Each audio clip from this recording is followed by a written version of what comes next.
A while ago, I spoke about a fella who I saw in a pharmacy, and he had a mask tattooed on his face. I guess he was really a COVID lover. Hey, recently there's another instance of a guy heavily tattooed all over his face, and up here he had "Beast" written. And he was a fugitive. He broke out of jail, and he was actually missing for 2 weeks. How can that be? You should be able to find this guy. You would think he was an Australian guy.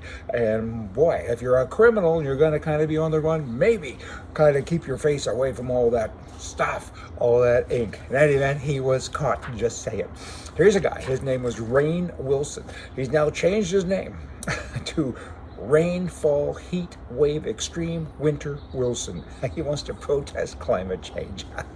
I know a lot of people should probably change their names. I got other names for him, but it's kind of interesting stuff. Rainfall, heat wave.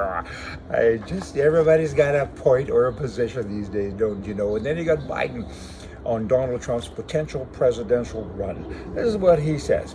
U.S. President Joe Biden said that if Donald Trump were to run for president in the next general election, efforts would need to be taken toward making sure that he, under legitimate efforts of our Constitution, does not become the next president ever again. What does that mean? I think he means that, hey, he better not run. We don't want him to run because I'm against him. We're kind of against you too, Mr. President. What does that mean? I don't know, all that wordage. I'd have to read it again and again. Play this back. Help me. I don't know what he means, other than please don't run because you might win, maybe. I don't know. Then you have President Biden's Secretary of the Army, who has been talking lately about diversification, the diversity and inclusion and all of this stuff. Armies are supposed to be tough. You're supposed to bring them into the corps because they're tough and they want to go out. If somebody spits in their eye, they're going to hit them back. Not even spit at them, just hit them really hard, right? But instead, the Secretary of the Army says diversity and inclusion. We care. We need person-centered, gender-neutered language when describing individuals. Okay, Canadians are kind of faced with this as well. In Canada, it's the same thing, maybe even worse. I mean, the Canadian Army, because of all this diversity, couldn't beat the Toronto Maple Leafs, but they all keep on keeping on, being themselves in all these different countries. Smarten up, people. Army people are supposed to be tough. A CNN piece recently with regards to this lottery was over $2 billion. And here's what CNN has to say about that. They're saying, you know what? This being a lottery is racism. It's racism because it takes money from poor people, but poor people dream. Everybody dreams. Everyone that buys a ticket thinks, hey, I'm going to give money here and I'm going to buy this. Don't take the dream away from the dreamers. What's wrong with you people? They're calling them names like that. So many black people buy tickets. That's because they want to get rich. What's a buck here and there? Leave it alone.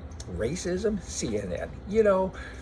Somebody should unplug CNN. That'd be kind of good. The government, they are the problem. They truly are the problem. People always say that, hey, what is the problem? Government always says, we'll fix the problem. But they are the problem. And they talk too much as well. Talk less. And they're always yipping and yapping about things they're going to do and things they're going to give to people that they take from other people. Talk less. And maybe do more. Oh, that'd be a kind of a neat idea. Hey, you know what? When you vote for a corrupt and a dumb politician, and there are many of them out there, you're not a victim. Really, you're an accomplice. Because you're part of the problem, even though I've said already the government is a problem, you're part of it when you step up and kind of do stuff like that. And people, you got to stop voting this traditional way. I'm thinking now, of course, of the midterms in the U.S. of A. I mean, will it ever be finished? I don't. It's been almost a week. It's close to done now, and it kind of looks like it's going to be the same as it's always been. I don't get that. I don't get that at all. So who's at fault? Everybody's kind of pointing fingers at somebody else. Democracy is good as long as it's done honestly. Has it been? So many think yes. So many think no. I don't know. All I do know is that we do need a change. And if people really are voting for the people, for the liberals to run a country, then I guess they deserve what they get. I mean, how dumb can you be? Dumb as forever? Hey, y'all come back. See ya.